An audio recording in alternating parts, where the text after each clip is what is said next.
till on Jersey in the stands. I'ma hit you on a slide. I don't never slip. It's Fluent and Chill. That's the flip. Anthony K, I'm Fluent. He's chill. What's going on, Jay? How you doing, man? In the house, yo. We in the house, Tom. Man. I noticed no coffee this morning. What's going on, Tom? And to be honest with you, I finished it. I was. It was early this morning. I was up early this morning. All right. I have my daughter's sick. Oh. Up all night with a fever. So I've been. So if you see me like starting to drift a little bit, just Tom, wake it up, yo, Tom. Holla at me. I'll bounce back up again. I want to jump in. Listen. We got mail drop. We got some sports. And we got some life in mail drop today, and I mean like serious life question today. NIL. We're gonna talk about that. Listen, when it came out, I did an episode of The Coach and AK with Hugh Jackson, and we talked about the positives of the NIL because I think you and I both agree college players should get paid. We also talked about the negative. Unfortunately, some of that negative is starting to come up, so we're going to talk about that. We are at the elite. Are we at the Elite Eight? Yeah, we're at the Elite Eight for our all-time greatest franchise. We're going to go through all of them, all 8 teams, so all 4 matchups. We're going to get you into the final 4 today. So no East-West, no breaking it up. We're going to do all 4 matchups. But first, let's kick it off with, man, have you ever seen an NBA playoff that was this?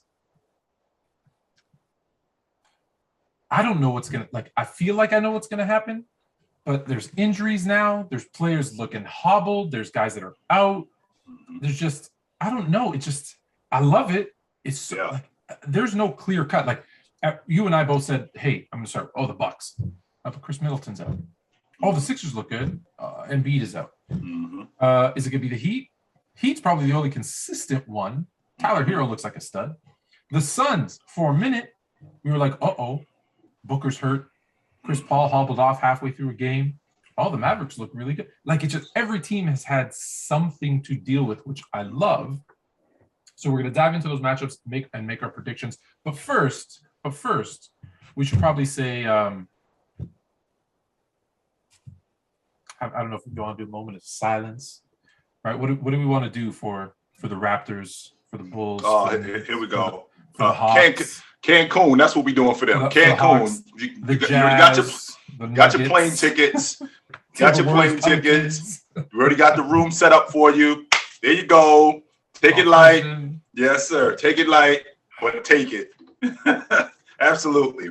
Tell those teams that are out of the playoffs specifically because they weren't good enough. As much as I was hyping the Jazz and I think that they had the talent, I kind of got sucked in by what they weren't doing, by what they were doing and what they weren't doing. And I look at that Jazz team and the way it's constructed, they're not constructed to win. And this series might have ended that Jazz team, no? I absolutely believe that. No, we cannot bring this unit back now, whether Quinn Snyder goes, whether Donovan Mitchell goes, whether Rudy Gobert goes.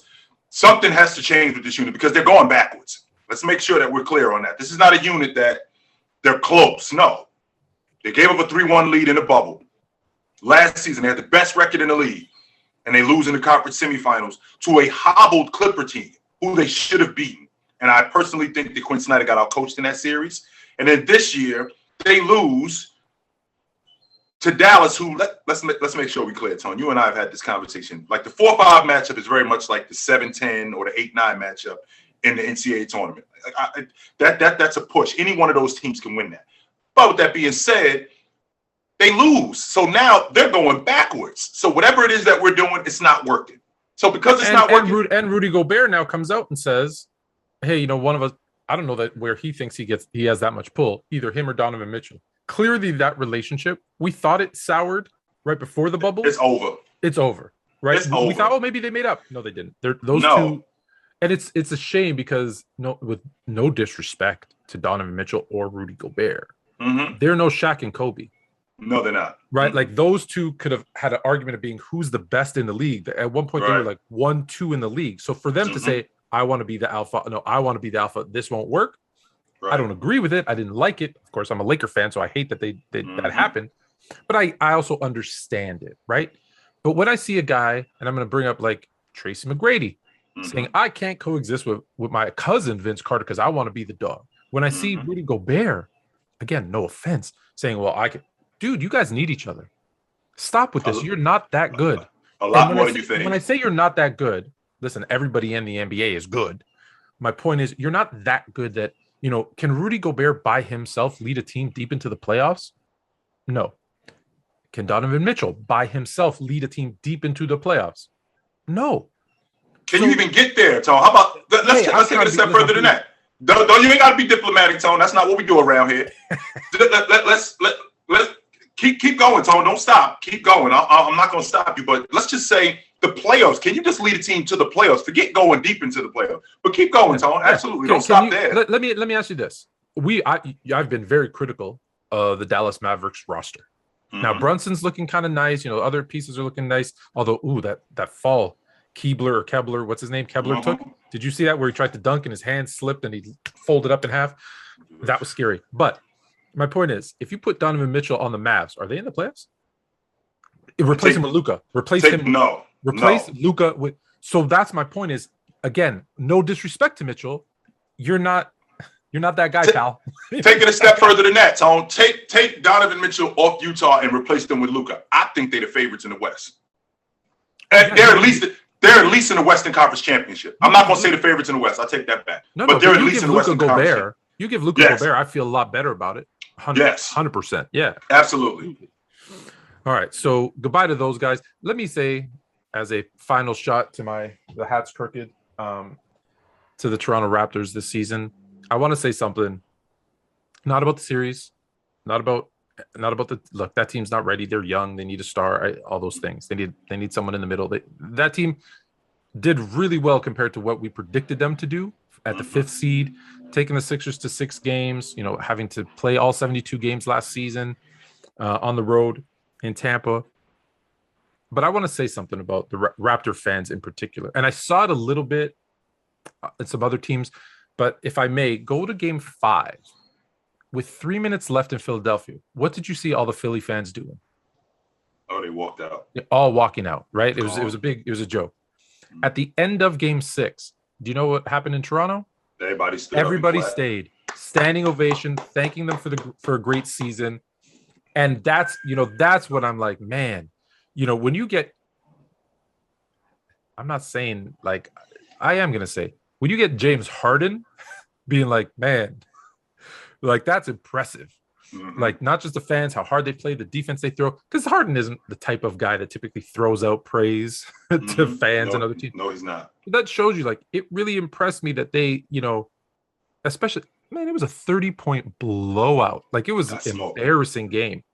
They stood, that's fandom to me. I really appreciated that. I like that. I didn't know some of the city's fans are harsher than others, but I really like that. So I wanted to point that out. All right. And you said that, and I said this to you in the past, Tone, and I didn't understand it. Why? Because I got a lot of Toronto people throughout my time on social media on me, and I was trying to make sense of what's this Toronto nonsense about. And then you started to put it in my ear.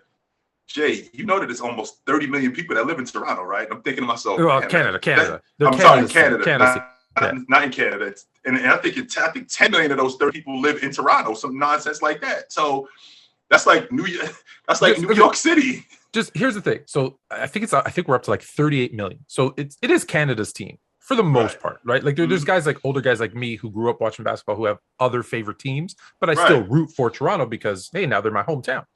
But you got 38 million people in Canada. You've got, I want to say, like 8 million in the greater Toronto area, which puts them fourth in North America. So it's Mexico City, LA, New York, or New York, LA, Toronto. Like, so when people say small market too, I laugh hysterically.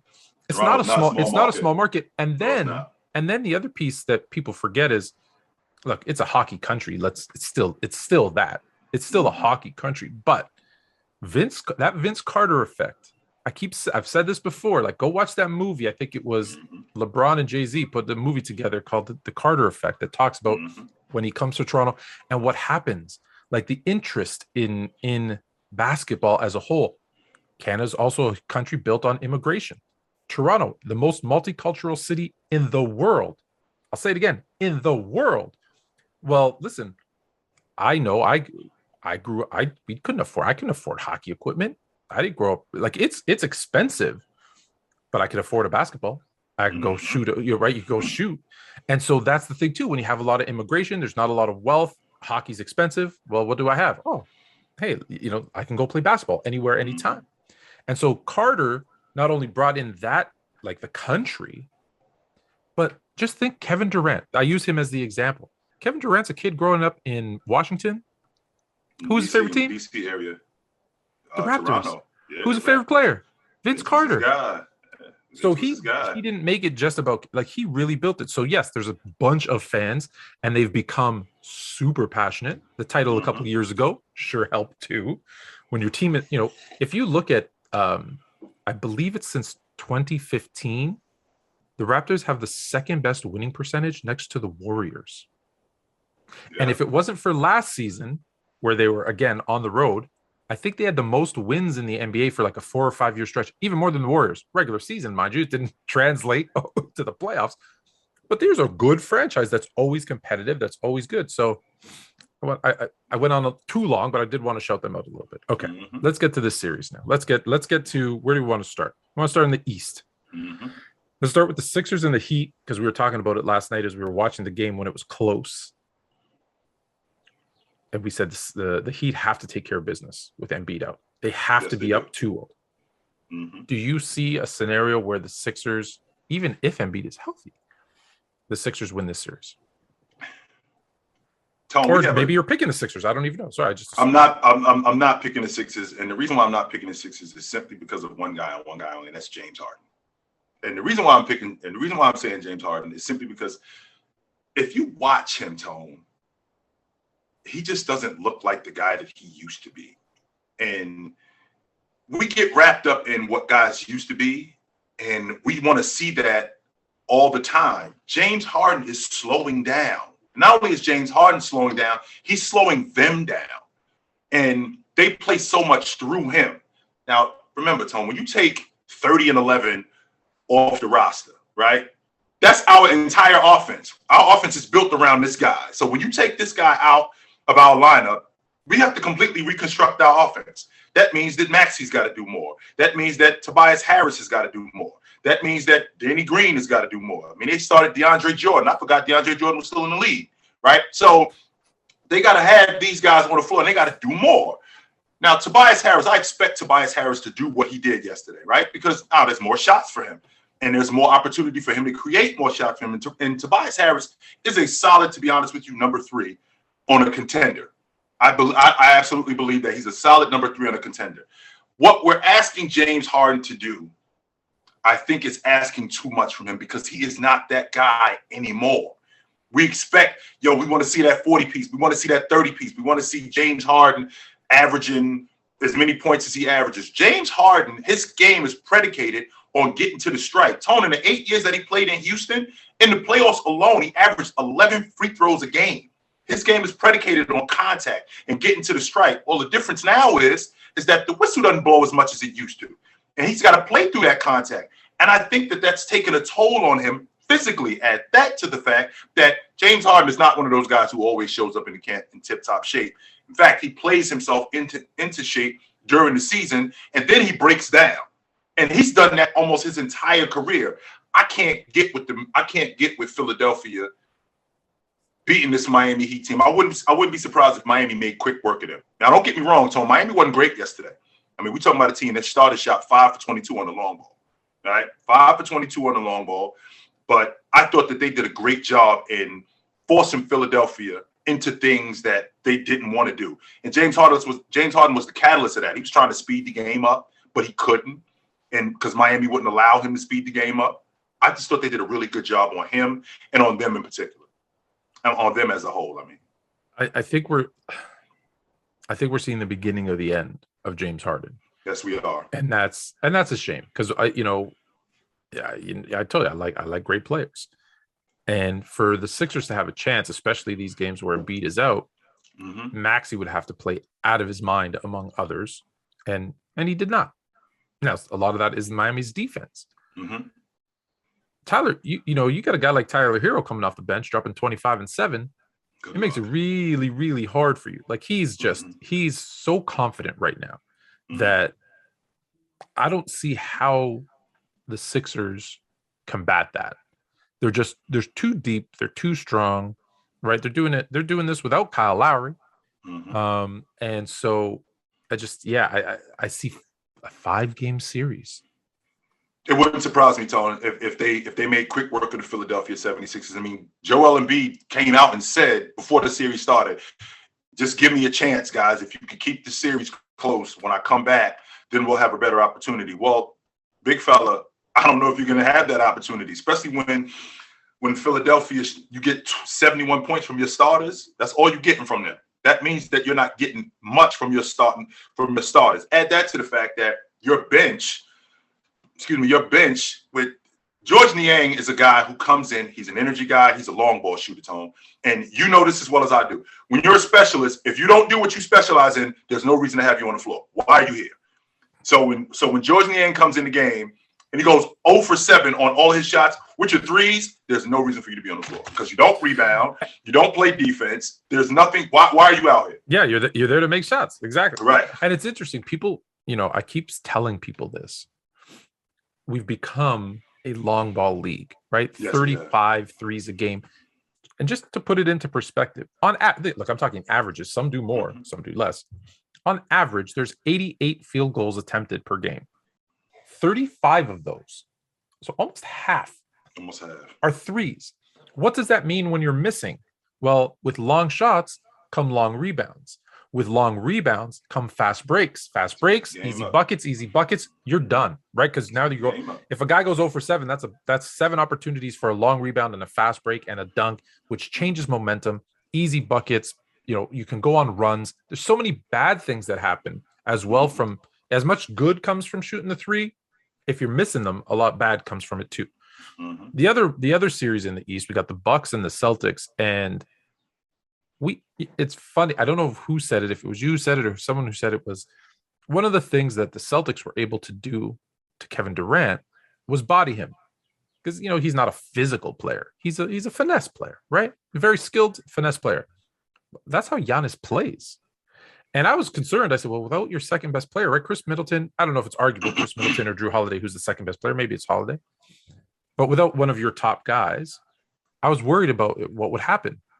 Man, Giannis just said, I got this. And he didn't shoot well in his triple-double, but he just kind of said, no problem. I'm going to body them up. So let's start there.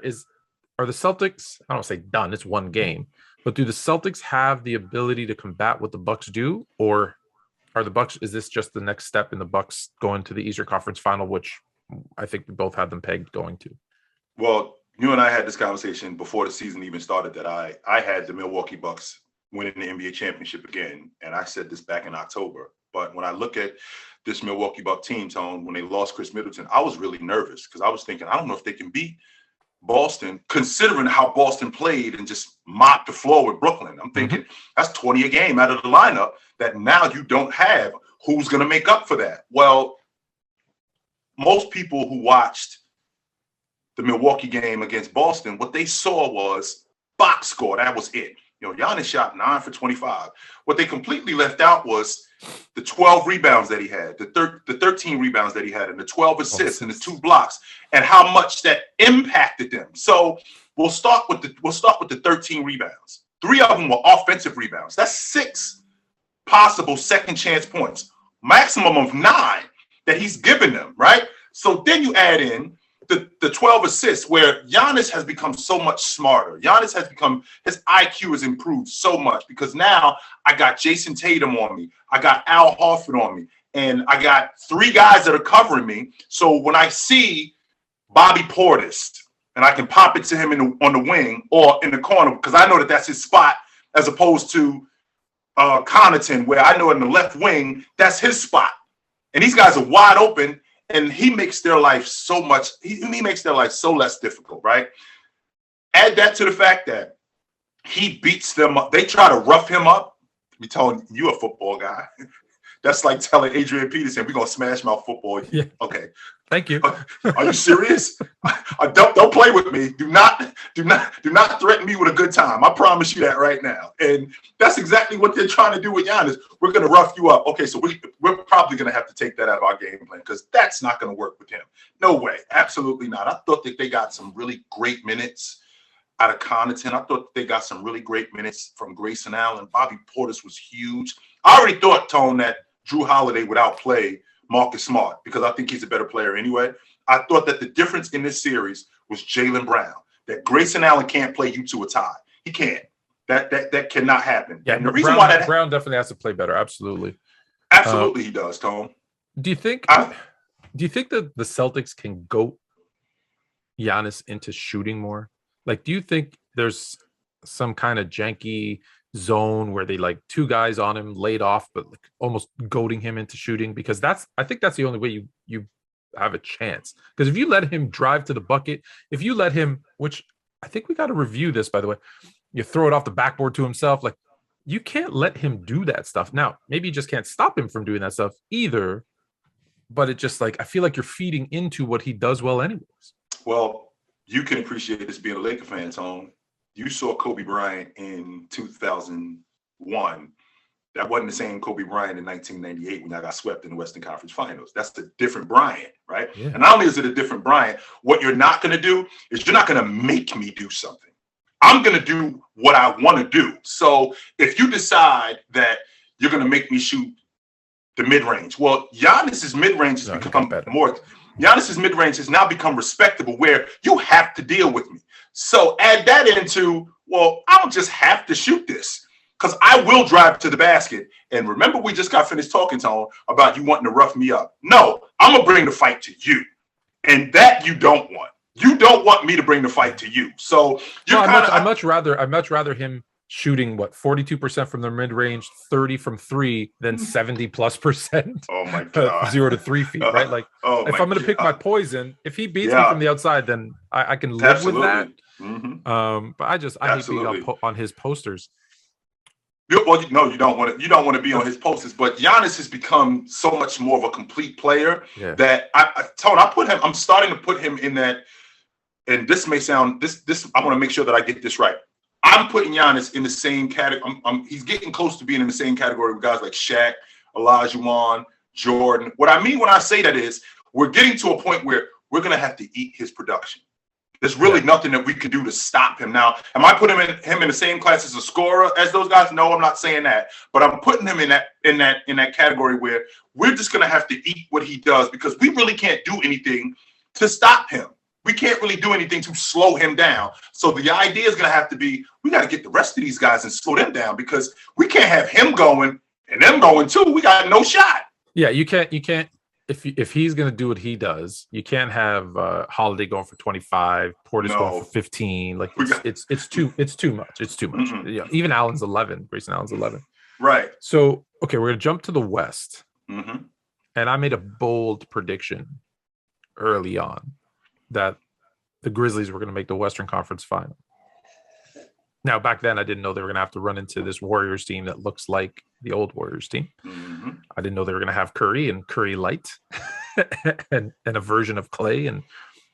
But I'm not one for moral victories. But you lose by 1 point to the Warriors in a game that they pretty much controlled the entire game. Yes, they did. And you missed the layup at the end that could have won it. Mm-hmm. I feel pretty good. Like, as good as I can about a loss. You never feel good about a loss, but like as good as you could feel about a loss, right? You feel pretty good. Can they make this a longer series? Because people are just like, I've already heard that people bringing out the brooms, and I'm like, nah, man. Do you think this could be a long series? I do not think this can be a long series. I don't think they're going to sweep them, Tone. I will tell you that. I don't think that they're going to sweep them, but I do think that they make quick work of Memphis. I think this could be – I'd be surprised if this went to 6 games. I think this could be a 5-game series. And the reason why is because I look at the difference in what they did with Minnesota as opposed to what they're doing with Golden State. Well, prime example, Tone, your Twins. They're absolutely fantastic. They know what they could get away with you. They can't get away with Mom. They know that they know what they could do with you that they can't do with Mom. So this Memphis team, the stuff that they got away with Minnesota, they can't get away with that with the Golden State Warriors. Absolutely not. And I'm pretty sure that I'm preaching to the choir when I say it's a lot different having to deal with Anthony Edwards and D'Angelo Russell as opposed to Steph Curry and Klay Thompson. So when I'm having to deal with those two guys, Klay Thompson and Steph Curry, they're going to be much smarter. They're going to be more headier. What they're going to do is they're going to run you guys off screens, and they're going to make Desmond Bane and they're going to make Dylan Brooks guard for long periods of time. Now, what that's going to do, Tone, is that's going to empty those guys, which would explain why they did what they did offensively. I think Dylan Brooks and Desmond Bane went 6 for 23 for the game offensively because they're too busy trying to deal with Steph and Klay. So that completely takes away from their offense and what they're trying to do. Can I get Jaren Jackson to go for 33 again? I doubt that very seriously. I'm not saying that he's not going to be a really good player, but am I going to get him to go for 33 but you got what, 67 points from him and Morant. Right. I don't know if I'm going to get that again. Right. And I think that this Golden State Warrior team, one of the keys that they did, Tone, was Steph in particular, he made clear to Jordan Poole, hey, listen, my man, and Tone, you've heard this before as a player. Don't worry about me. I want you to play your game. I'm going to get involved. Don't worry about me. You just rock. Do whatever it is that you do. I mean, that vote of confidence, that gives Jordan Poole such a vote of confidence that he now can go after those guys. And I thought that Steve Kerr did a great job in matching athleticism with that team as well. I did. With Gary Payton Jr., Gary Payton II, with Kuminga. If Wiseman was there, Tone, I think that they would sweep them dudes. I don't think that it would be a series. If they had Wiseman healthy, I think this would be a sweep because he would deal with Jaren Jackson both on the perimeter and they have a rim protector now. So I think that this series could be quick work. I'd be surprised if this thing went to 6. So we've got Sixers and Heat in like 5. We got Bucks and Celtics. We're both picking the Bucks I'm picking the Bucks in 6. In 6. Mm-hmm. You got Warriors in 5. I got yeah. I'm not going to jump off like I said, my Grizzlies. I picked them, so I'm not going to change my pick. I'm going to stick with the Grizzlies. But man, I really wish that layup hit. Like I said, I wish Ja Morant would have. I say this, stopped and popped that 12-footer and just ended the game. He can make that shot. Versus, I'm not saying a crazy left-hander because again, I bring this up. He hit one earlier in the game, very similar looking shot. But I'm just, I feel like I say this to my son. My son started playing basketball, right? Mm-hmm. And he's small because he's 8. And so he drives to the hoop, right? He's got pretty good handle, better than his old man. Drives to the hoop, he gets by his man, and he kind of goes in for the layup, and he's like on this angle. I keep telling him, you look like you're Superman flying in and throwing it. And it's hard. I go, if you were to just take that one stop dribble, stop and pop, because for his age, you're a solid shooter. And boom. So and I go, shoot up, don't shoot out. That's what I want to see from Ja, because what happens? It's more controlled. He also is athletic enough. He can jump over people and have that shot. It's like, I'm not worried about Ja getting blocked. When if he's driving on Clay's going to keep going if you stop. And now you have that. So anyways, I'm getting too much into the stuff of it. I'm trying to coach them up because I picked them to win. All right. The last series. So we're both on the Sixers. We're both on the Bucks. We're split on Suns and and the Grizzlies, but that's because I'm trying to stick to my old pick. The Suns, man, Suns and Mavericks, they win by 7, but that wasn't a 7-point game. Do not let that score of the game. Yeah, don't let that fool you. I not for one second thought that the Mavericks had a shot in this game. Like I said, I saw there's an ugly fall. I saw what I said about the Mavericks roster. I saw a team that just was not nowhere near the same level as the Suns. I'm also seeing Luka hobbling again, right? He had some issues with his. They're trying to stretch him out. I think early in the fourth, maybe it was middle of the fourth quarter. If he's not 100%, even if he is 100%, I think this is sweep. I'm not going to go sweep, Tone, but I do think that they made quick work of Dallas too. I think that this series could go 5.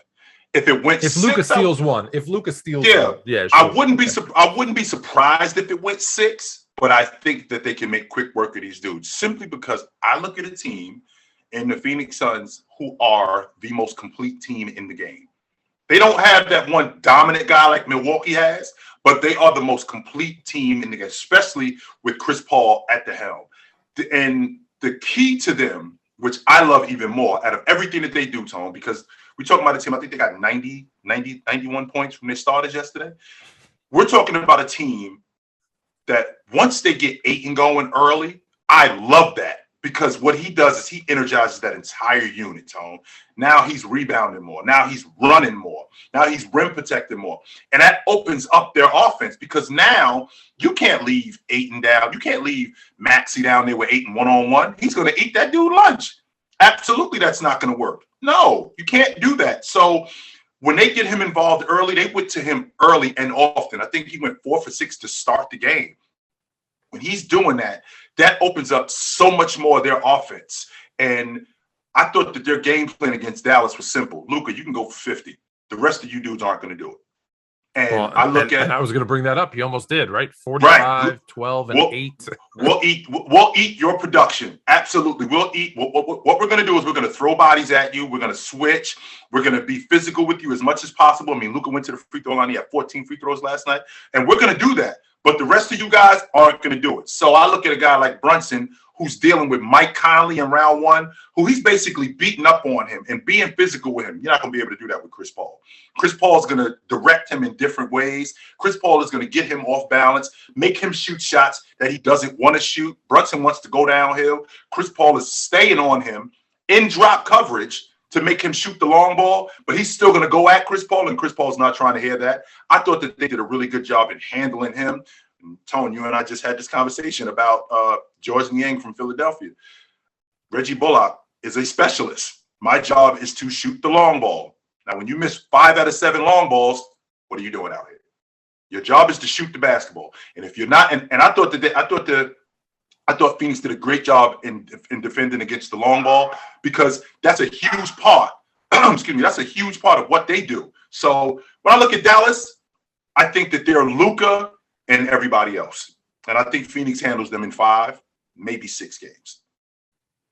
Okay. I'll meet you in the middle. I said 4, you're 5 or 6. I'll say 5. Mm-hmm. I think Phoenix is on that path. They want to get back to the final.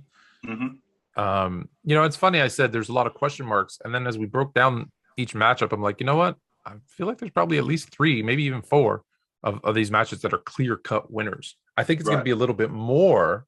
I think it'd be tougher to pick our clear-cut winners in our Final Four.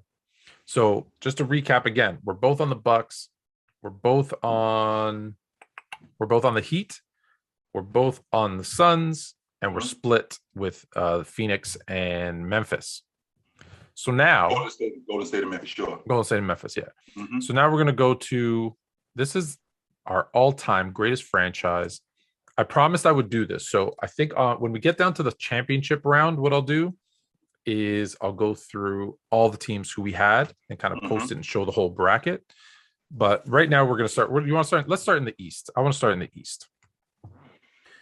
So just so people are clear, in case this is their first time watching, we started with all 30 teams, their greatest starting 5 and 1 sub of all time as they were when they played for that team.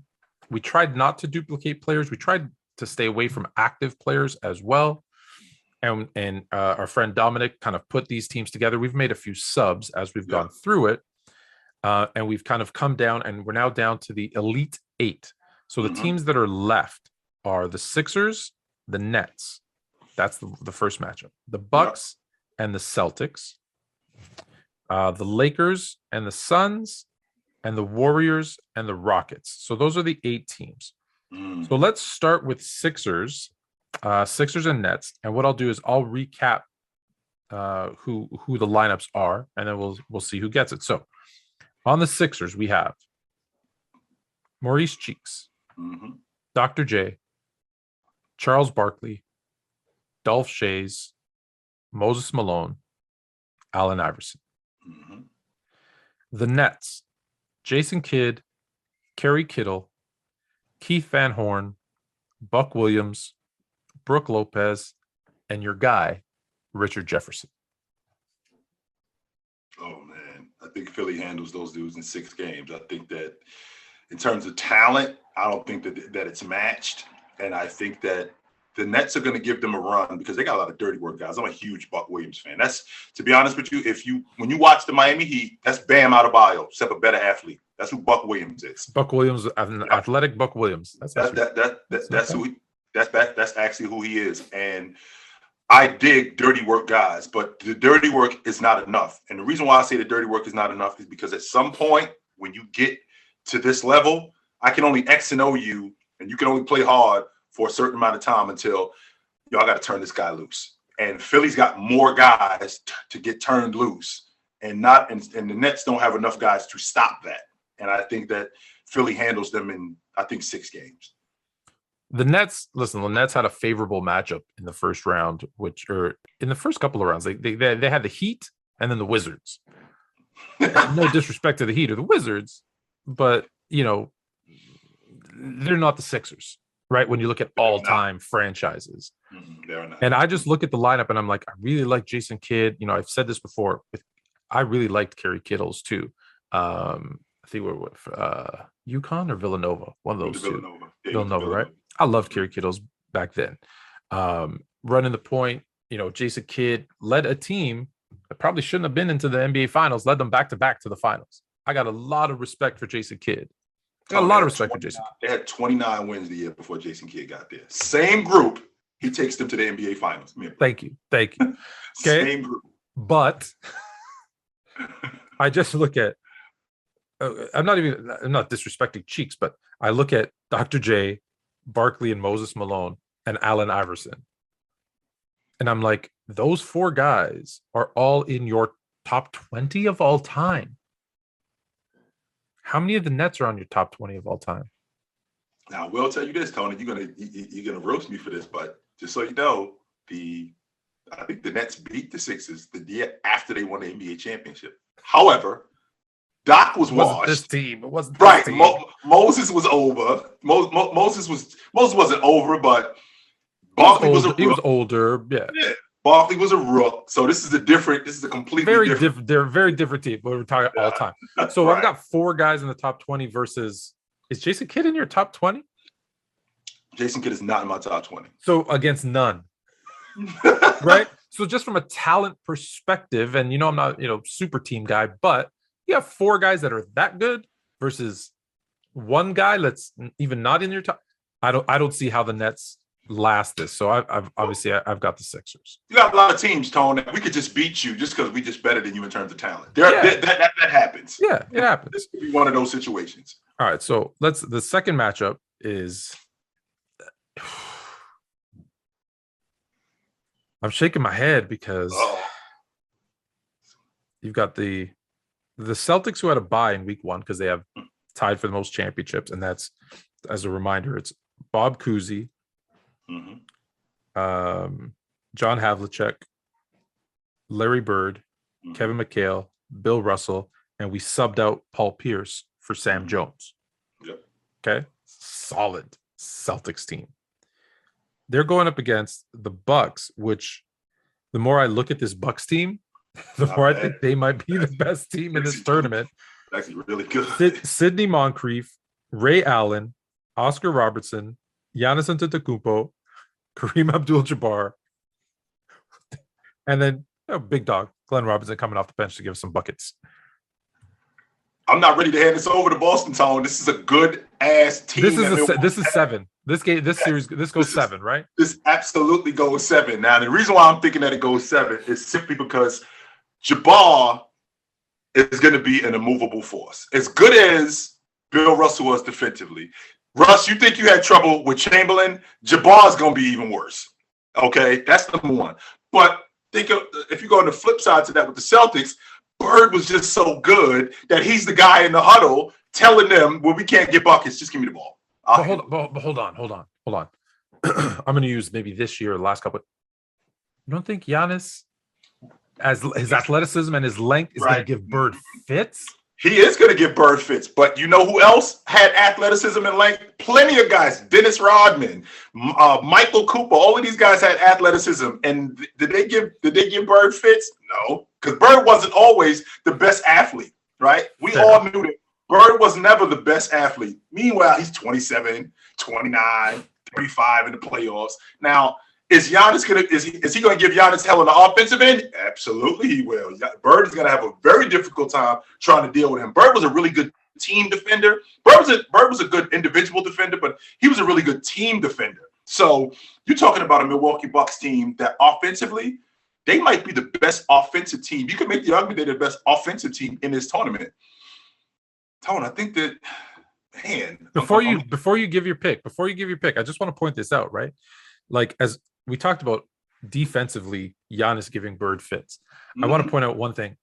I love Giannis, but he's really nice. Like, he's a nice guy. Not on the court. Like, he's got a mean streak on the court, but he's a nice guy. What would happen when you might see Larry Bird pull a like, you know how you said Dr. J, you can never see him swinging, and then Giannis might lose his. He might just punch him in the face. Bird's gonna get the yap attack. Bird will start yapping to him, and Bird's yapping is completely different than anybody else's. Oh, yeah. He will tell Giannis, like, see that corner right there? That's where I'm going, and I'm gonna crack this right in your face, and you ain't gonna do a damn thing about it. What? You hear a lot of people give a lot of trash talk, compliments to Jordan and to Kevin Garnett. Bird was nasty. I said it to you 1,000 times. Dr. J was the class of the NBA. I can't imagine what Bird said to him to make Doc punch him in the face. What did he say to you? I still want to know. I would love to know. I guarantee it was worse than Lala tastes like Cheerios. I guarantee it was worse than that. It had to be. So I'm looking at Giannis and I'm thinking Bird might say something wild like, this ain't Greece. You might want to go back to Greece or something like that. So, oh man. But I tell you what, Tom. But hold on. Because I want to say one more thing, because I know you want to make your pick, and I'm giving you more time to reconsider. When I look at the Bucks, you mentioned the offense, unless they have 3 or 4 Bill Russells, right? You have to defend Kareem and Giannis. And listen, with all due respect to Kevin McHale and Larry Bird, they're not keeping up with Giannis on a break. Or Oscar Robinson. Yeah, I didn't even get that far. It's like I was just working my way down. So, man. So I think Milwaukee beats them in 7. I think Milwaukee beats them. I do. I can't believe I said it. I think they beat them in 7. As smart as Bill Russell is, and I am unless he can multiply himself. Unless we take 2 or 3 Russells, because this is hypothetical. He did not have to deal with this amount of offense when he was playing against the Lakers. Even when they had Chamberlain and Elgin Baylor. Well, actually, Jerry West. He did, but the thing is, like, Chamberlain in the regular season, like, got his numbers. In the playoffs, he still got his numbers, but not it was a lot harder. But can you imagine him having to face Chamberlain, who could just skyhook it over him all day long? No. Because that's the one thing that Kareem, like, look, Kareem's not the athlete of Wilt Chamberlain, but.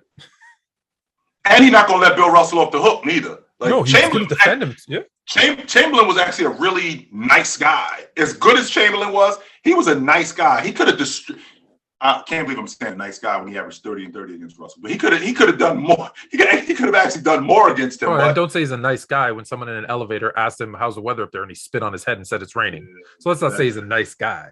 But yeah, so we got the Bucks. Okay, wow. This Bucks team, the more I look at this Bucks team, because I'm just looking at the matchups too, I'm like, okay, Moncrief is probably given Kuzi all he can handle defensively. Who's stopping Ray Allen? Right? These guys are gonna be like, we're gonna have to download some information because they're gonna see Ray Allen shooting threes and be like, what the hell? And then we better cover him. But this is the Ray Allen that would drive and dunk it on you too, right? With hair. We're talking about Jesus. We're talking about Jesus Shuttleworth here. We're not talking about Ray Allen. That's the dude. And then Oscar just bam, dishing, scoring, like he does everything. The rebound. Robertson, Antetokounmpo, and Jabbar. That's like 50 rebounds a game. This team, I don't know. Ooh. All right, to the West. Bucks might be my all-time. I might have just picked my favorite. All right, here we go. We got the West. We got the Lakers and the Suns. Mm-hmm.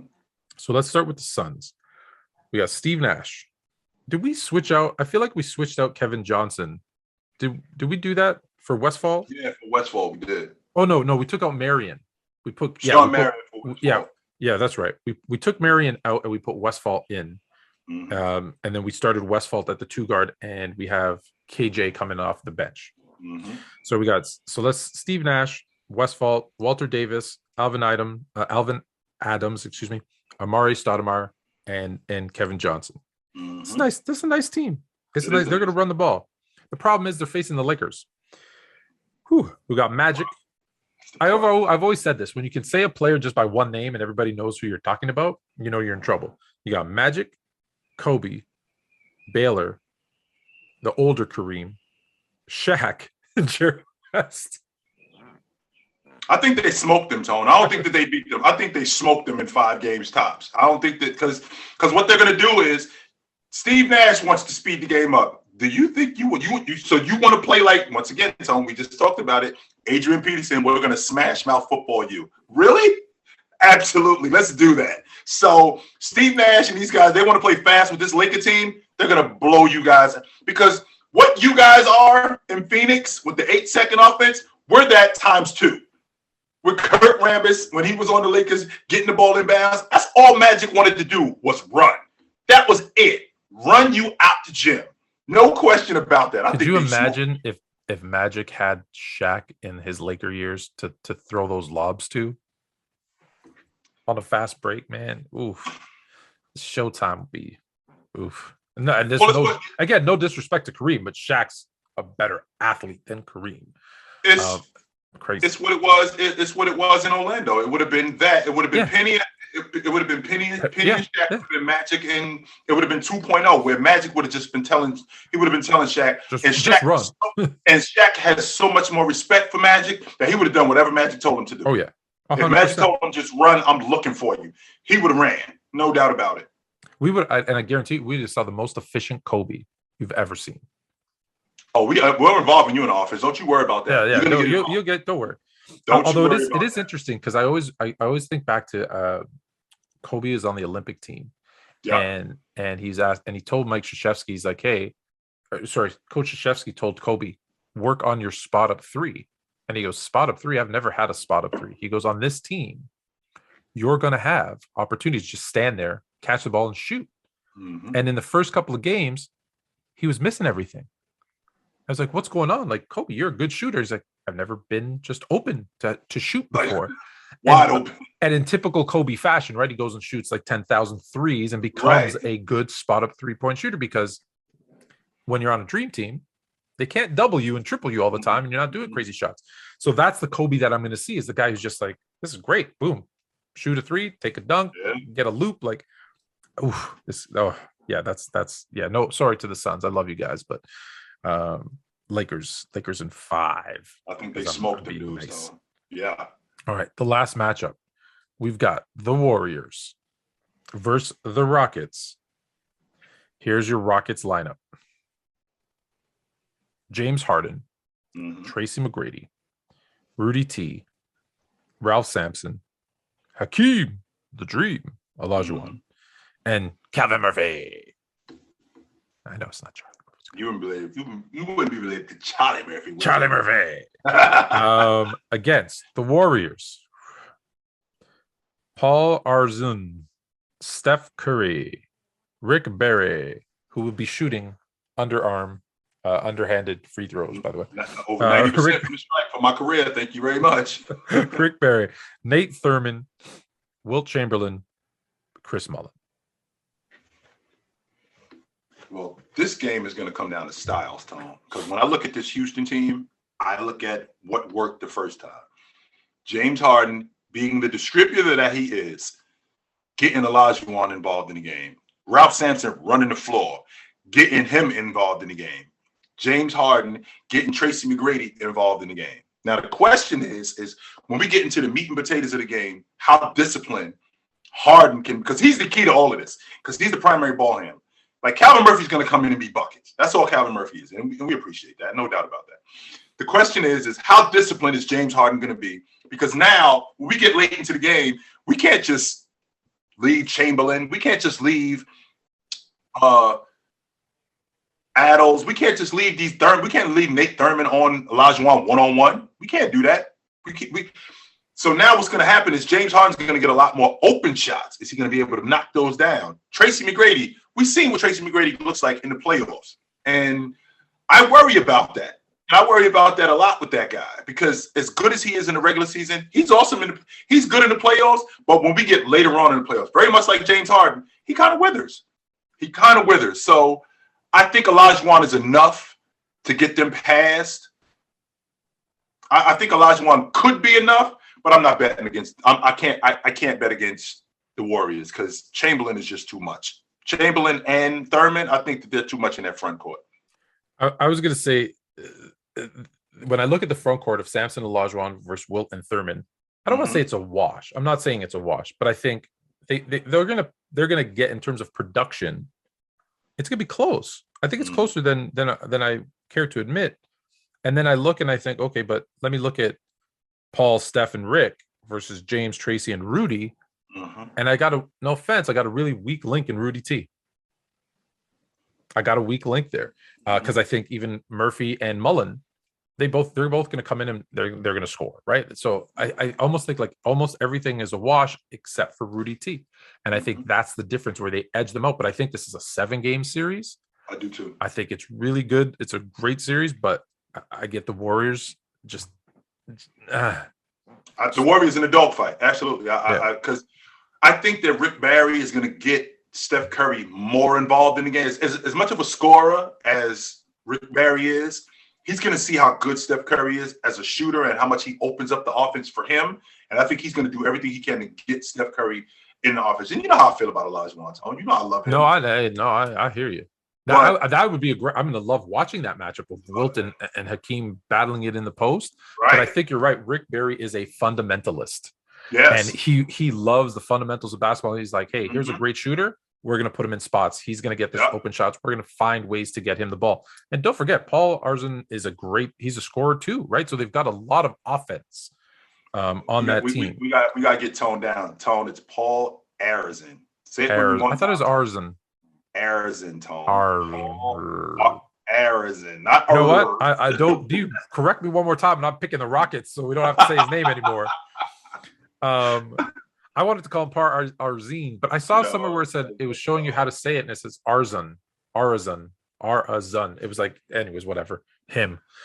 I'm horrible at names. You know that there was a guy that used to work for me, and I was like, I need to give you a nickname. And he's like, why? And I was like, because I'll be honest, I can't pronounce your name. So I was like, your name's Harry. And he's like, all right, that's fine. And listen, no one can pronounce my last name. I think I've told you guys the story. Have I not told you the story before? I used to do like, I was on like a public speaking circuit. Like we'd go around from city to city, flying all over the US and Canada and do speaking engagements. And there was a gentleman down in, I want to say Alabama or Mississippi. I think it was Alabama. And he's like, how do you say your name? And I told him, here's my last name. Here's how you say it, right? Because it's long. And I said, it's like, here's how you say it. And he goes, okay, I got it. And we practice it. And he's like, all right, ladies and gentlemen, Tony K. And I'm like, we just went through my last name like how many times? Anyways, all right. So here's what we got in our final four. The Sixers against the Bucks. The Lakers against the Warriors. That's next time. All Fluent and Chill. But now we're going to shift to college sports, because when the NIL, which is the name, image, likeness deal, kind of came through, a lot of us cheered and said, hey, it's about time. Players should be able to make money. You know, like I remember back, I want to say it was the 80s specifically, maybe the 90s, where like there were players who didn't have enough money. They'd gone through their, you know, their whatever their meal plan or was, and like they'd get in trouble and suspended for games for accepting pizzas from one of their coaches. And like the kids had nothing to eat. So I bought them pizzas. And it's like, that was a big deal. Meanwhile, you know, there's other guys with their parents driving Cadillacs, and, you know, the NCAA does nothing about it. And I always said, listen, these guys sacrificed themselves, and everyone was like, oh, you get a scholarship and that's payment enough. And I'm like, no, it might have been enough, you know, when the rules were made in 1920, but now a scholarship isn't enough, because it's $1 billion industry where coaches are getting paid hundreds of millions of dollars. The TV deals for these schools are getting paid hundreds of millions and billions of dollars. And these guys are getting an education, $100,000. That's not, like, they can't even sign an autograph. Right. And so that I disagreed with. So NIL comes out. And we talked about the good, right? I think they deserve to get paid, all that kind of stuff. We talked about it. We also talked about the bad. So, and the bad being, well, now you're putting money in these guys' pockets. For one, I thought, hey, it's pretty good because those borderline guys that they want to go to the NBA, we've seen a lot of kids come out early and go nowhere, and it just ruins their career. Mhm. Well, now they might think twice about staying because, hey, I'm getting paid. I'm making $1 million. I'm making $100,000, whatever it is. I might stay an extra year. However, there's situations like this that will arise. What was the NCAA trying to stop with all those rules? It was to stop like the boosters specifically from paying athletes to come to their school. But now what are we seeing? You can do that now. You can do that now. It's legal. Yeah. So who's the guy you were talking about? Someone who just transferred to Miami? How do you say his last name? Najee. I think that's his name, Tony. Let me make sure that I get his. I don't want to butcher his name. I want to make sure that I get his name correct. Oh, you could just be like me, say everybody's name wrong.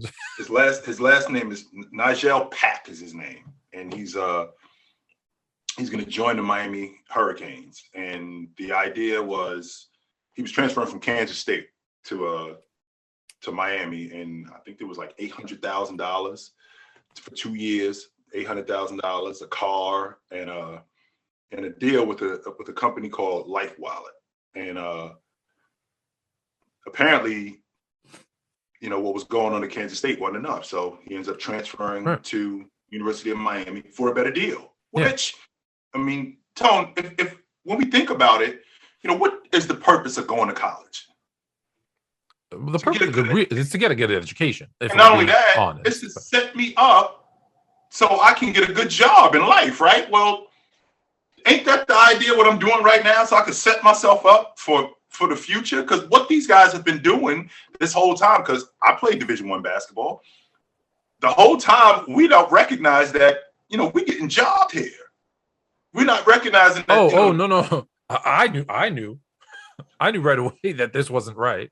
I to be honest with you, Tone, I didn't, because I'm thinking about the fact that I played in the Big West Conference, and in the Big West Conference, we only had 2 guys in the entire league play in the NBA. So what does that do about the rest of the guys in the league? Well, the rest of the guys, the school is on the hook for taking care of your room, your board, your books, taking care of all of that stuff. Don't forget your food. Don't forget my favorite part, the meal card. Right, taking care of the meal card, Swipe, all I'll that take that. stuff. So with that all being said, when I look at everything that they did, I'm thinking, well, this is actually a pretty good deal. Only to find out that, wait a minute, no, it's not. This arena that we play in, this place is sold out every night. My senior year, we have 5 games on ESPN. They don't put us on TV for free. No, they're getting paid to put us on TV. So why can't I see some more of what I'm seeing? I'm not just getting a good education. I mean, I'm actually getting a good education both on and off the court. Understanding business, understanding how business works, and understanding how later on I can negotiate to market myself so I can make more money. This is the idea of that. So I don't have a problem with what these kids are doing at all. I don't. Going to the hockey center. So the guy, the one who's kind of orchestrating this in Miami is John Ruiz, who's a billionaire. Booster for the Miami Hurricanes, and he signed over 100 athletes to NIL deals. Mm-hmm. So basically what we've done now, so let me go back a step. So what I had said before this NIL deal came through is like, look, they should get paid, right? I think every player should get a base salary, even though some stars are bigger than others. And what I said was all these NIL deals that they sign, I said upon graduation, they should be given to them in a trust or into a fund. Because I know how I was at 18, 19 years old. I would have blown it all in a second. Mm-hmm. And I'm like, I almost want to do like Allen Iverson, how, his agent took care of him and said, hey, you're going to get this lump sum when you're 50 or whatever that deal was, right? Just to be safe. And I said, and the way that I want it worked was, okay, so everybody gets a base salary. You can make money, like I said, as you want. And then if you make it to the NBA and you get a contract, like a huge, first round money, I'm talking like 10 million, like you get paid, then your money that you earned goes back to the school for scholarships for other less fortunate kids. Mm. because you're making your money. For those that don't make it into a first round like big contract deal, then they get their payouts, whether it's split up over time or a lump sum, whatever. That's kind of we basically as a first round pick, it's a loan. So if I'm a first round pick, the money that I made is going back to the school. It's going back to underprivileged students to help them. Because I got paid. Come on, do you really need there was no, this was before NIL had even been a thing. So I said, they're going to give him $100,000. What do if I just got signed for 10 million, I don't need $100,000. I'm going to give that back to scholarship a kid who can't afford to go to the school. Right. Well, you can put my name on a scholarship. So that was my plan. Then NIL comes out and I'm like, okay, fine. They're going to get paid. We're good. And I'm okay with the NIL. What scares me is, so at Houston, in Miami as well, there's another player. I think his name, he's a Miami guard. What's his name? Isaiah Wong. Mm-hmm. So Isaiah Wong was a big part of their run to the Elite Eight. We're talking basketball. Mm-hmm. And now there's the transfer portal. So basically all these guys are on 1 year deals, right? I'm going to get as much as I can from this NIL deal. And then if I can get offered more, I'm just going to go into the transfer portal and go to another school and make more money. So he's now trying to renegotiate with Miami and saying, I deserve a raise because I was an integral part. And if you don't do it, well, then I'm going to leave. Mm-hmm. That makes me nervous. I'm not saying it's right or wrong. I'm saying it makes me nervous. If a player now is just be like, oh, I had a good season. Oh, give me a new deal or I'm going to another school. Well, if you had a bad season, can they just drop you? Yes, they can, Tom. Absolutely, they can. And the reason why they can is because, and you know this as well as I do. Are all the NI deals 1 year? I think, well, not only are they 1 year, well, not all of them are, because this kid, because I thought there's multi-year deals, right? Not all of them are. This kid from that's this transfer from Kansas State, his deal is a 2 year deal. I don't think it's contingent on him just playing at Kansas State. I think it's him transferring to Miami. If he stays at Miami, I think it's a 2 year deal. So I think it's contingent on where you play. But with that being said, Tone, don't make it sound like if I have a bad season that this coach can't go, yo, we're going in a different direction and you're not welcome back. Pull your scholarship. Yeah. Right. So don't make it sound like that this is just a one-way deal, because it is. I'm actually all in agreement with this in terms of leverage, because you can just completely. You have college holdouts now. You have contract holdouts in college. Absolutely, you do. Absolutely, you do, Tone. I can't say that I have a complete problem with that, simply because when I think about the hold that they have on these kids, and not only do you now have to recruit to get me here, well, you got to work to keep me here too. Keep me here. You got to work to keep me here. I'm as a fan, I hate what might happen. As a athlete advocate, I love that the power is in the player's hands, sure. But it scares me too. And again, it scares me because, listen, most of these guys are 17, 18, 19 years old, right? Mm-hmm. I don't know about you, so I'm only going to speak for myself. My decision-making at that time wasn't great. And now I got an NIL agent who's, let's be honest, in most cases, there's some good ones, but they're out for themselves. They don't always have the player's best interest at heart. We know that to be true. It's unfortunate, but it's true. That's not your opinion. That's a fact, Tom. So now I got a 17, 18, 19-year-old who might be like me, who doesn't make good decisions. And I got someone now advising me who's not necessarily looking out for my best interest. And that makes me nervous. It makes me nervous of what happens next. So I hope the best, but well, the thing that I worry about more than anything is exactly what you just got finished talking about, Tom. I remember the thing that concerned me the most was I remember being 19 years old and I'm seeing guys playing in the NBA and I'm thinking to myself, when I was 19, there's no way that even if I was talented enough, mentally at 19 years old, I was not prepared for that. No way was I prepared for that on any level. But now what you're going to do at 19 years old is I'm going to be on campus with a bunch of other 18 and 19-year-olds, but you're going to give me the money too?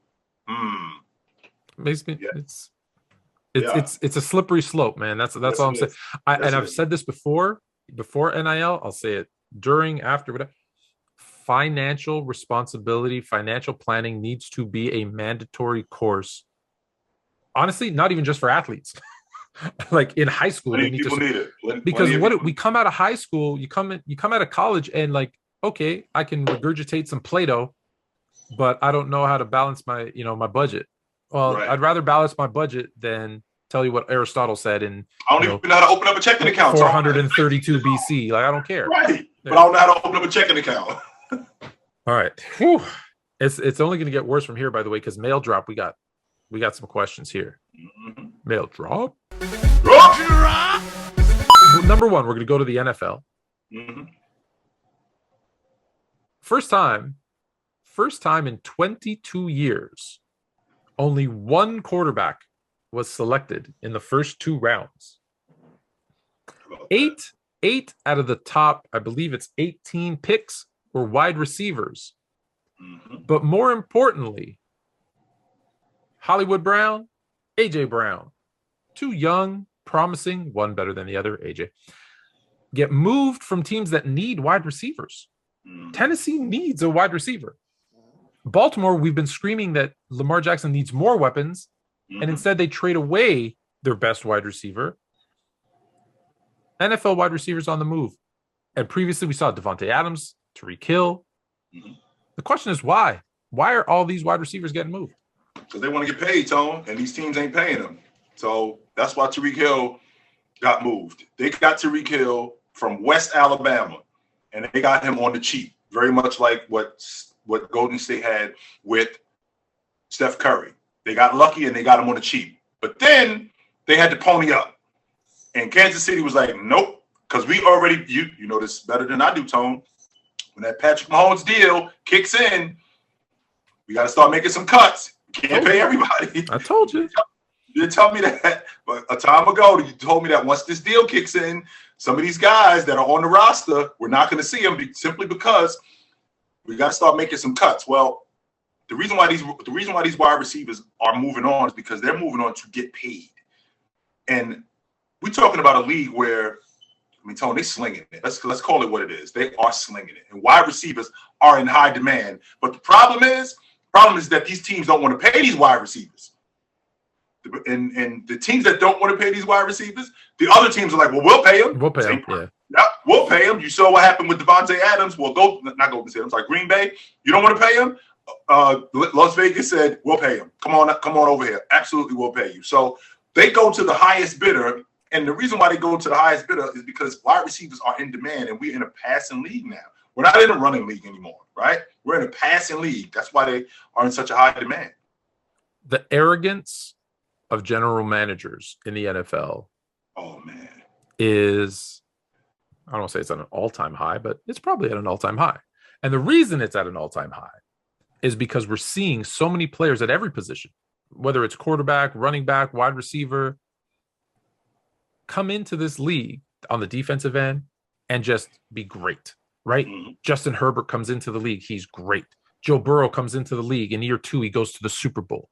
Right. Patrick Mahomes, in his second season, first year as a starter, he starts a run of 4 straight AFC championship games, 2 Super Bowls, and a Super Bowl win. Mm-hmm. Jamar Chase, Justin Jefferson, like the list goes on and on and on about these guys that just come into the league and are great. So now I'm looking at the barrel of, Tyreek Hill and however much money he wants, $50 million, whatever it happens to be. And I'm like, is there another super fast kind of steal I can find in the draft? Maybe. I can't replace Devontae Adams because, he's probably the best wide receiver in the league. But I got Aaron Rodgers. I feel like he can make everybody's game step up a little bit. So I might not get one Devontae Adams, but I might get 2 that maybe can do some of the things that he does. I don't know what happened in Baltimore. Maybe they're just going to run the ball. Maybe Lamar Jackson's going to throw the ball and catch it himself. I don't know. Mark Andrews is tight end. I don't know. But I think there's this arrogance from these guys that are like, I'm not going to pay this guy because I can get another one on the cheap. And then the other teams, to your point, are like, hey, we've tried to get a guy on the cheap, right? If you look at the teams that they went to, right? The Raiders, well, we know what happened with their wide receivers last season. So they're like, hey, maybe we're not so good at drafting. Let's and we've seen success with college teammates, coming together. So let's reunite. That's the key too, Tom. Yeah, let's reunite Carr and Adams together, because we saw what happened with Burrow and Chase. Yeah, gotta get it right in the draft. You have to. Miami hasn't had, since what, Mark Duper hasn't had a wide receiver that they drafted, and they're like, yeah, who have they had? Devontae Parker, maybe. Yeah. So hey, let's get Tua some weapons and see what we got here. And I guarantee you, if Tua doesn't have a big year, he's gone too. If he doesn't have a big year, he's gone too. And so I think those guys are like, hey, you know what? We can't do it ourselves, so we're going to pay the big money. And so you're seeing those two kind of dynamics coming together, where it's like, hey, I think I can do it with a drafty. Oh, I know that I can't. So let me get the big name guy. I also want to sell tickets. Let's be honest, right? The Raiders want to sell tickets. Miami wants to sell tickets. Arizona is the other one. Now, especially with DeAndre Hopkins being suspended, I get it. So that's if the question is why are they on the move? That's why they're on the move. It's to all the stuff Jay just said, and the ignorance or arrogance of some GMs that think, I don't need you. You're a commodity. I can find another one. You're not going to replace. I'm telling you right now, Kansas City's going to miss Tyreek Hill. Green Bay is. They don't think so. Yeah, I know they don't think so. Green Bay is going to miss. So. Not only Green Bay, Aaron Rodgers is going to miss Devontae Adams. Oh, absolutely. That's why Kansas City did what they did, Tom, with Miami. Okay, I'll take this pick. Thank you very much. I'll take this pick. I think I'll take this one also. I'll take that one too. And the reason why they did that, because they're looking at Tyreek Hill thinking, we can replace him. We got him in the draft, so we can do it again. It's not as simple as you think. Speaking of not being that simple, this is a long question, so I'll read it, and then I'll give you a second to digest it. Why is divorce so common these days? Is it a trend, or is it that people no longer care about marriage? Or is it that tolerance has been thrown out the window? Well, one of the things that I've recognized about our society is we're very much a microwave society. Everything is right now. No matter what it is, everything is right now. There is no building anything. So when you talk about a marriage, well, we build up to marriage. Marriage isn't something that you do because it's the next thing to do or it's cool. No, I don't plan to hang out with you as my wife for a couple of years to see how this goes. No, I have a life. You're my life partner. We're in a partnership or a marriage. So with that being said, we're going to be with each other when it's going great. We're going to be with each other when I can't stand you. We're going to work this thing out. There is no commitment to work it out. And the reason why there's no commitment to work it out is because where we are in society today, it's just easy to leave. Now, nobody's saying that you should be held hostage in a bad relationship where, somebody's beating on you or somebody's cheating, something like that. But when you get involved with a woman, if she's somebody that you want to be involved with long term, as opposed to, this works right now, and I'll see where we'll go in another year or 2 years. I just think that we make it so easy to get out, and that's why the commitment isn't there. I go back to before you get married, and I talk to people, I mentor people, and I ask them questions. That's kind of part of the mentoring process. Is I want to find out where your head's at. And I hear stuff like, well, she's been with me, or we've been together from both sides. Well, we've been together this long, so it's just the next logical step. And I always think in my head, well, are you even happy? Is it like, what is it about this?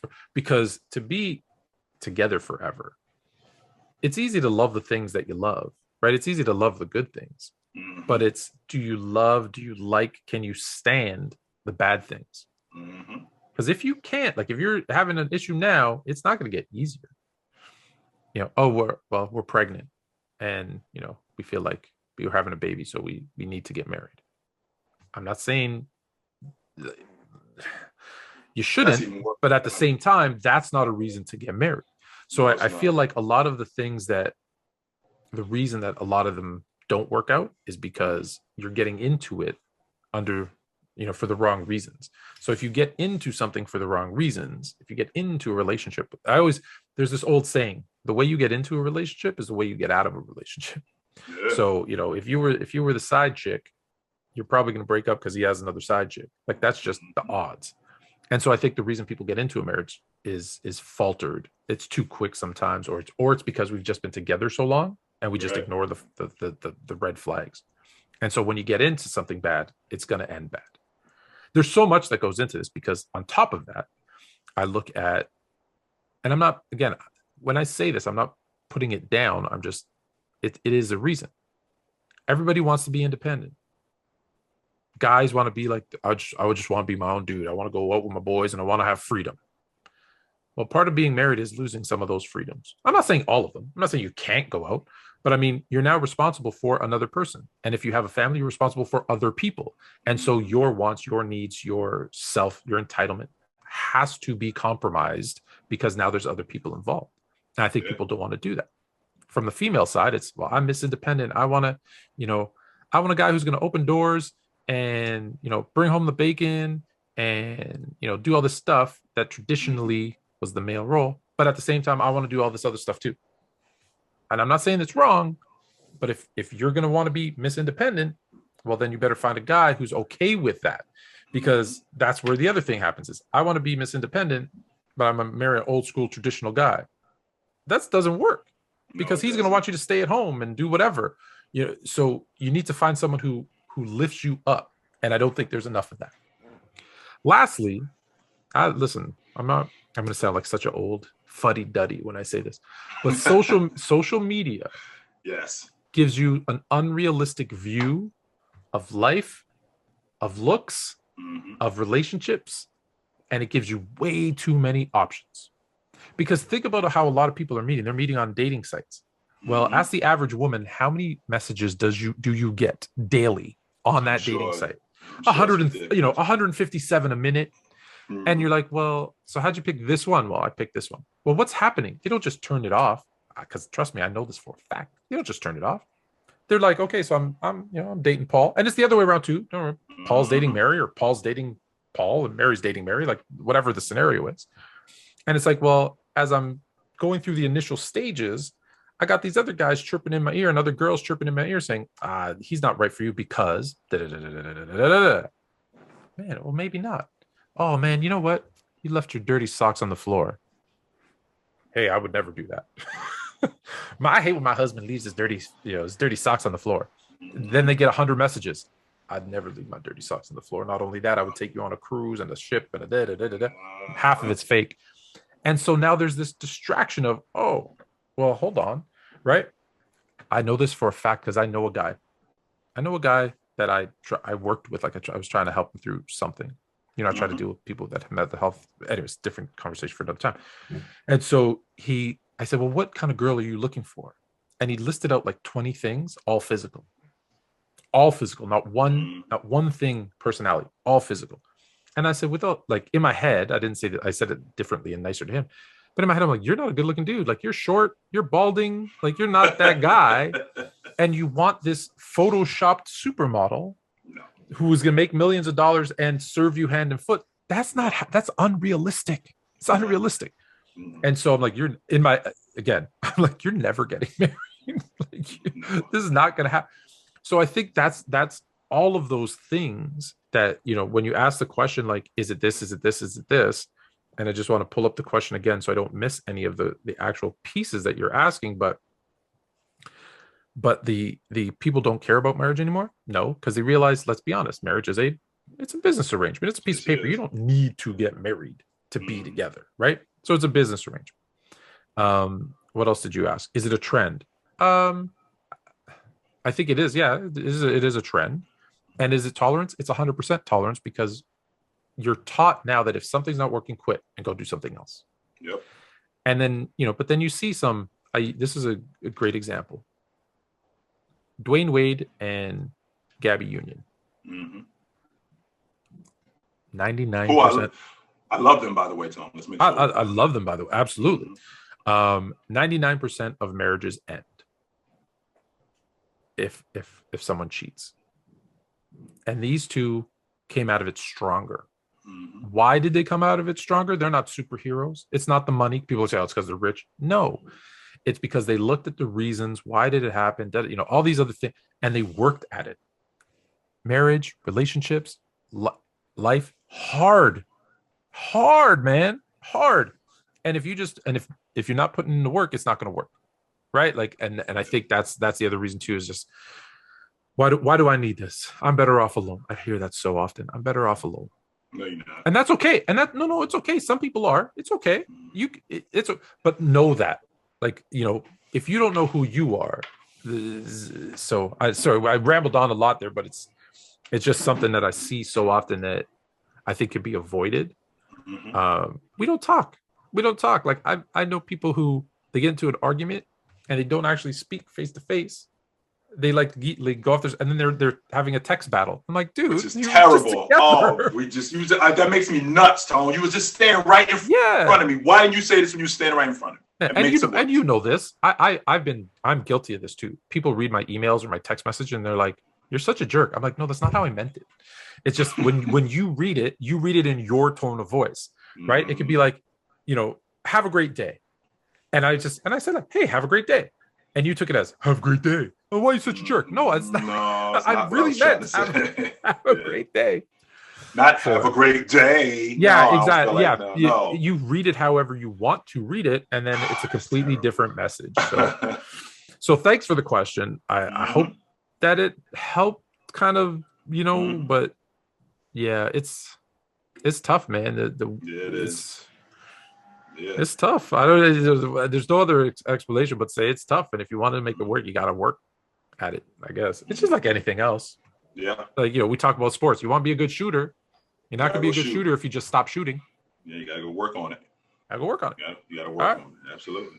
So I don't know. This is Wednesday. We're going to see about Friday's show. I'll be honest. I can't guarantee we're going to have a Friday show. I might put together a best of for Friday. Mm-hmm. Stay tuned. Next week, we're going to be live. We'll be together in Tampa, which is I'm trying to. I don't want to make any promises. Just tune in next week. We're going to be live, me and Jay together in Tampa. We're gonna have some good topics. It's gonna be fun. Out, man. It's gonna be fun. Come check us out. And I'll be honest, from people who saw, if anyone was checking out my TikToks yesterday, I was getting a lot of questions because they saw me. I had like this vest on, big sweater underneath, a hoodie, and they're like, "Where are you?" I'm like, my son started tennis. He does basketball, tennis, taekwondo, like he does a bunch of stuff. And so he started tennis last night, and it's supposed to be May. So it's supposed to be warm. It was cold. It was like the sun was not out. And so I'm sitting there, and I got, he's doing it for an hour. So I'm sitting there on the park bench. It's outside. It's not inside. I'm sitting on a park bench. I'm all bundled up. I'm doing some posts, doing some content, replying to. I try to reply for everybody. I know you do too. I try to reply to as many of the comments that aren't from trolls, as many of the comments as I can in a video. I really like, because that's great content, right? You're asking a question. I want to answer the question. Mm-hmm. And so but then the rebuttals was like, "Where are you? Why does it look so cold, bro?" I'm like, because it was cold yesterday. So I'm very much looking forward to coming down to Florida and getting some warmth. And then the last thing I'll say, and then I'll let you take it away, Jay, is Dem Ones, the newest comedy. We're wrapping up on May 15th, so don't forget to check out Dem Ones. You've probably seen some clips of me running away. Have you seen that clip, by the way? I have not. Tom. I want to share it with you. So the scene is, I run this shady music streaming service. Okay, so in Canada, there's a music company called Much Music. Mine is called Mooch Music. And so we steal music from other streaming services and sell it to people for a fraction of the price. And I always say it's not illegal, it's illegal. There's a difference. And my business gets raided. So the clip that you see, because you can't hear my voice, you only see the video, is my secretary comes up and says, "Hey, there's the police are banging at the door. It's, we're being raided." So I look to my staff and I go, everybody stay calm. It's a raid.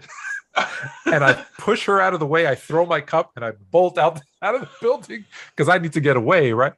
And so people were asking me, they're like, what is that clip? I see you like throw a coffee mug. You're doing this. We can't hear your voice. You go like this, you throw your cup, you push your secretary and you run. Oh, that's why. And that's not even the funniest scene. So check out them ones when you have a chance. Mm-hmm. But until, I don't know, Friday, we'll figure it out. We got to do a show for Friday. So until then, take it light, but take it. It's the only thing we understand. I'ma stand till on Jersey in the stands. I'ma hit you on a slide. I don't never slip.